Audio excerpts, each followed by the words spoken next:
आरिफ मोहम्मद खान साहब अगले नए उपराष्ट्रपति को लेकर दावेदारों की फहरिस्त में सबसे पहले पायदान पर खड़े हैं। और पीएमओ के विश्वस्त सूत्रों का तो ये भी कहना है कि प्रधानमंत्री नरेंद्र मोदी की पहली पसंद भी आरिफ मोहम्मद खान बन गए। और हामिद अंसारी के बाद अगर आरिफ मोहम्मद साहब को उपराष्ट्रपति पद के बैठाया जाता है उपराष्ट्रपति के पद पर, तो एक बहुत बड़ा फैसला भी माना जाएगा और इसके पीछे एक बहुत बड़ी वजह भी मानी जाएगी। और कहा जा रहा है कि भाई आखिर मोदी सरकार जो अमूमन ऐसे फैसले लेती है, देश के इतने बड़े संवैधानिक पद पर मुस्लिम चेहरे पर भरोसा क्यों कर रही है, और क्या ये भरोसा मोदी सरकार को उनके जो मकसद रहेंगे आने वाले सालों में देश के भीतर, चाहे वो संसद के भीतर हों या सरकार के अलग फैसले हों, वहाँ कामयाबी दिला पाएगा? देखिए, कामयाबी क्या मिलेगी, कैसा होगा, ये भविष्य की गर्त में छुपा है। लेकिन वर्तमान में एक संवैधानिक पद पर बैठे व्यक्ति की जो क्वालिटी होना चाहिए वो आरिफ मोहम्मद खान साहब पर मौजूद है। आरिफ मोहम्मद खान साहब सिर्फ कट्टरपंथी बातों को लेकर पूरी तरह से बैठे नहीं हैं, न कट्टरपंथी बातों पर वो भरोसा करते हैं। उनका मकसद जो है सुधारात्मक है और सुधार की ओर जो बढ़ता है वही सफल हो सकता है, क्योंकि समाज की उन्नति परिवर्तन कराने से ही होती है। वो उन बातों का कभी भी समर्थन नहीं करते जो कि समाज के खिलाफ जा रही हैं। तो मैं कुछ घटनाएं आपको भी पता होगी। एक हिजाब पर पाबंदी की बात हुई थी कि हिजाब लगाकर ही मुस्लिम महिलाएं, स्कूल में बच्चियां तमाम कवर करें। उसमें उन्होंने कहा था कि अगर आप यहाँ पर हिजाब की बात करते हैं, तो अगर कोई महिला सेना पे सेवा करती है, कोई पुलिस में सेवा करती है, तो क्या वो अपना फेस छुपा कर करेगी क्या इस तरह से? तो उन्होंने इस तरह से वकालत की। उदयपुर की घटना कन्हैया लाल वाली आपको याद होगी। उस घटना पर एक पत्रकार ने उनसे प्रतिक्रिया ली कि भाई ये क्या हो रहा है। तो उन्होंने कहा कि भाई मुझे जैसा पता है कि जो मदरसों में शिक्षा पढ़ाई जाती है, जो शिक्षा दी जाती है, वहाँ पर कहा जाता है कि कोई ईश निंदा करे, यानी आपके भगवान की निंदा करे, तो उसका सिर जो है कलम कर दो।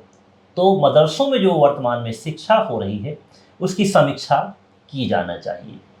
तो इन तमाम चीज़ों को लेकर काफ़ी प्रगतिशील विचारधारा के खान साहब हैं और इसी विचारधारा को देखते हुए मोदी सरकार उपराष्ट्रपति पद के लिए उनको चुनावी मैदान पर उतार सकती है। अच्छा, एक बात जो अभी चल रही है, जैसा कि नाम उनका निकल कर सामने आ रहा है, तो अब कुछ लोगों का ये कहना है कि भाई आरिफ मोहम्मद खान साहब के यहाँ पर उपराष्ट्रपति के पद पर उनको ले जाने से मोदी सरकार को मुस्लिम वोट बैंक नहीं मिलेगा। मोदी सरकार हमेशा से मुस्लिमों के खिलाफ रही है। और फिर एक बात ये भी चल रही है कि भाई अगर मुस्लिमों के खिलाफ मोदी सरकार रही है, तो वो आरिफ मोहम्मद खान साहब जिन्होंने कांग्रेस से अपना नाता तोड़ दिया था इसी मसले पर लेकर, शाहबानो मसले को लेकर, उसके बाद वो भारतीय जनता पार्टी में आते हैं, और जब भाजपा की केंद्र में सरकार आती है, प्रधानमंत्री नरेंद्र मोदी बनते हैं, तो उसके बाद 2020 के आसपास उनको पहले केरल भेज दिया गया और केरल के बाद उनको बिहार का गवर्नर बना दिया गया, संवैधानिक पदों पर उन्हें नियुक्त किया गया। तो भाई यहाँ पर ये कहना है कि भरोसा कर पाना मोदी सरकार के लिए बड़ा होगा, ये तो बात ही नहीं है। देखो, समझो, आरिफ मोहम्मद खान को समझना बहुत ज़रूरी है। 21 साल की उम्र में छात्र राजनीति में आ गए थे और छात्र संघ का अध्यक्ष का चुनाव लड़ा, अध्यक्ष बने अलीगढ़ यूनिवर्सिटी में। उसके बाद 24 साल की उम्र में वो विधायक बन गए, ठीक है। उसके बाद उन्होंने कानपुर में चुनाव लड़ा, वहाँ से जीते। बहराइच में वहाँ चुनाव लड़ा, वहाँ जीते। उसके बाद आप सोचिए कि जनता दल में रहे तो वहाँ से वो चुनाव जीत गए। वीपी सिंह की सरकार में केंद्रीय मंत्री वो रहे, ठीक है। तो आप मानिए कि कांग्रेस, जनता दल, और ये जहाँ पर भी पद छोड़ा, अपनी विचारधारा से किसी प्रकार का समझौता नहीं किया। जहाँ उनकी विचारधारा से टकराव हुआ उन्होंने पद छोड़ दिया और आज बीजेपी के साथ खड़े हैं। तो एक कहा जाता है कि पढ़ा लिखा जो मुसलमान होगा वो भारत के भविष्य का निर्माण करेगा। डॉक्टर एपीजे अब्दुल कलाम का नाम हम लोग इसीलिए याद करते हैं कि वो पढ़े लिखे हैं, और जो पढ़ा लिखा व्यक्ति हो जाता है, जो उच्च विचारधारा का व्यक्ति हो जाता है, तो ये धर्म जाति से उठ जाता है। तो मैं मानता हूँ कि आरिफ मोहम्मद खान जो है धर्म जाति से, तमाम चीज़ों से उठ गए हैं, और उनके सामने एक राष्ट्रवाद दिखता है, और राष्ट्रवाद की दृष्टि जब आ जाती है तो तमाम चीज़ें दरकिनार हो जाती हैं। आप सोचिए कि वंदे मातरम को जुबान में लाने से मुस्लिम डरते हैं, और उन्होंने उसी वंदे मातरम का उर्दू अनुवाद कर दिया। तो ये तमाम चीज़ें क्यों किया? क्योंकि भाई वंदे मातरम को आत्मसात आप कीजिए। तो ये तमाम जो पूरी एक पटकथा जो रची गई, तमाम जो तस्वीर निकल कर सामने आ रही हैं, मुझे लगता है कि आरिफ मोहम्मद खान को रखा जाएगा यहाँ पर, और कुछ ऐसे बिल्स हैं जो आने वाले समय पर ही बताएंगे। देखिए, एक बात जो तमाम लोग कह रहे हैं ना कि आरिफ मोहम्मद खान साहब को अगर उपराष्ट्रपति बना भी दिया जाता है तो प्रधानमंत्री नरेंद्र मोदी को इससे फ़ायदा नहीं होगा, मोदी सरकार को मुस्लिम वोट बैंक नहीं मिलेगा। उन्हें एक बात मैं साफ कर दूं कि मोदी सरकार वोट बैंक की राजनीति नहीं करती है। अगर आप उनके पिछले कुछ फैसलों को देखें तो राष्ट्रपति द्रौपदी मुर्मू को बनाया गया तो इसका वोट बैंक से कोई लेना देना नहीं था, क्योंकि प्रधानमंत्री नरेंद्र मोदी के कार्यकाल से ही आप देखें तो जो आदिवासी वोट बैंक है वो कांग्रेस को बहुत पहले अलविदा कह चुका है।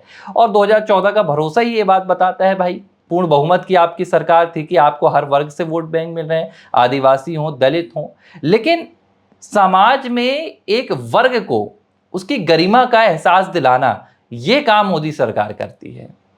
चाहे फिर आप देखिए कि वो रामनाथ कोविंद को लेकर हो, उन्हें भी राष्ट्रपति के पद पर लेकर आई भारतीय जनता पार्टी, प्रधानमंत्री नरेंद्र मोदी की सरकार। उसके बाद आप देखिए कि द्रौपदी मुर्मू को भी लेकर आई, विपक्ष ने दोनों नामों का खुलकर विरोध किया था, आज भी उनके नाम पर तंज कसे जाते हैं।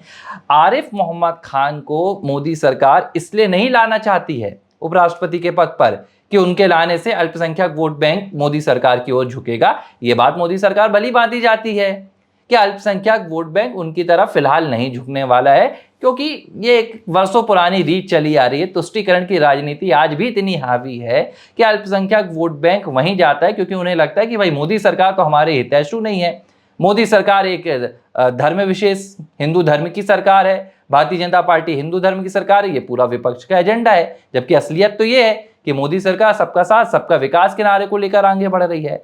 आप देखेंगे कि आने वाले दिनों में एक संदेश के तौर पर आरिफ मोहम्मद खान को उपराष्ट्रपति के पद तक पहुंचाया जाएगा। आप पिछले उपराष्ट्रपति को अगर आप देखें, कांग्रेस की बात कर रहा हूं, यूपीए के शासनकाल की, तो हामिद अंसारी थे। कांग्रेस ने उन्हें उपराष्ट्रपति बनाया। उसके बाद क्या हुआ कि जब वो अपने पद से मुक्त होने लगे तो उन्होंने एक बहुत बड़ा शगुफा छोड़ दिया और कह दिया कि भैया मेरी पत्नी कहती है कि उन्हें भारत में डर लगता है। तो एक वो उपराष्ट्रपति हुए थे अल्पसंख्यक वर्ग से, एक उपराष्ट्रपति अब अगर आरिफ मोहम्मद खान होते हैं तो वो एक राष्ट्रवादी विचारधारा के होंगे जो उस पद की गरिमा को बढ़ाएंगे, ना कि उस पद का जाकर अपमान करेंगे।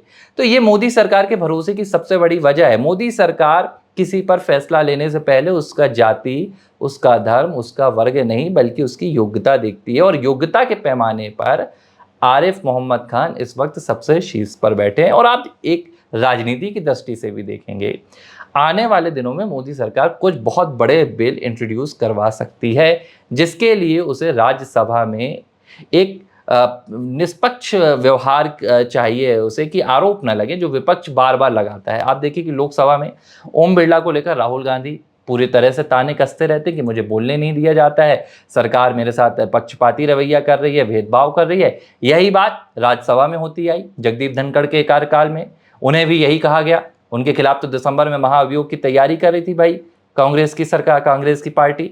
अब अगर आरिफ मोहम्मद खान साहब राज्यसभा में बैठते हैं तो आप देखिए कि विपक्ष ना तो उनके खिलाफ आरोप लगा सकता है कि आप पक्षपात कर रहे हैं। भैया आप तो कहते हैं अल्पसंख्यकों को आगे बढ़ाया जाए, अल्पसंख्यकों के साथ सरकार उतना अच्छा व्यवहार नहीं करती है, तो जब उन्हें उपराष्ट्रपति के पद पर बैठाया जाएगा तो आप उनके खिलाफ आरोप नहीं लगाएंगे, आपकी मजबूरी हो जाएगी आरोपों से बचने की। तो राज्यसभा में मजबूती भी मिलेगी और जो एक राष्ट्रीय चेतना का संदेश जाएगा कि आप किस ओर बढ़िए, क्योंकि देश में फिलहाल जो जरूरत है वो अल्पसंख्यक को सही मार्ग पर लाने की है, और मोदी सरकार इसकी तैयारी कर रही है। मोदी सरकार नहीं चाहती, प्रधानमंत्री नरेंद्र मोदी ने 2024 के चुनावों में खुलकर कहा कि भाई नहीं चाहते हम कि आप अभी भी पंचर बनाएं, आप देश की मुख्य धारा में जुड़ें। 75 वर्ष हो गए हैं, आप तुष्टीकरण की राजनीति के आज भी सबसे बड़े शिकार हैं। मोदी सरकार इस ओर बहुत बड़ा काम कर रही है, क्योंकि खुद प्रधानमंत्री नरेंद्र मोदी ने यह बात की। उन्होंने बताया कि वक्फ संशोधन पर मैंने आज नहीं, आज से कई साल पहले से चर्चा की थी, और फिर इस वर्ग के मैंने जो पढ़े लिखे लोग थे, प्रबुद्ध जन थे, उनको बुलाया, मैंने उनसे चर्चा की वक्फ पर, और उसके बाद मैंने ये वक्फ संशोधन बिल लाने का फैसला किया। तो आरिफ मोहम्मद खान साहब को अगर उपराष्ट्रपति की कुर्सी तक पहुंचाया जाएगा तो उसका एक सबसे बड़ा जो मकसद है मोदी सरकार का, वो मुस्लिम वर्ग को देश की मुख्य धारा से जोड़ना और कट्टरपंथी विचारधारा से निकालकर राष्ट्र की प्रगति में लगाकर राष्ट्रवादी विचारधारा में घोलना। और मुझे लगता है कि आने वाले दिनों में आप देखेंगे, अगर ये फैसला अमल पे लाया जाता है, आरिफ मोहम्मद खान साहब को उपराष्ट्रपति पद के लिए तैयार किया जाता है, तो ये मोदी सरकार की तो बहुत बड़ी जीत होगी ही, और देश में एक बहुत बड़ा बदलाव भी आपको मुस्लिम वर्ग को लेकर विचारधारा में देखने के लिए निश्चित तौर पर मिलेगा। ABC हिंदी न्यूज, आज ही जुड़िए हर खबर के साथ।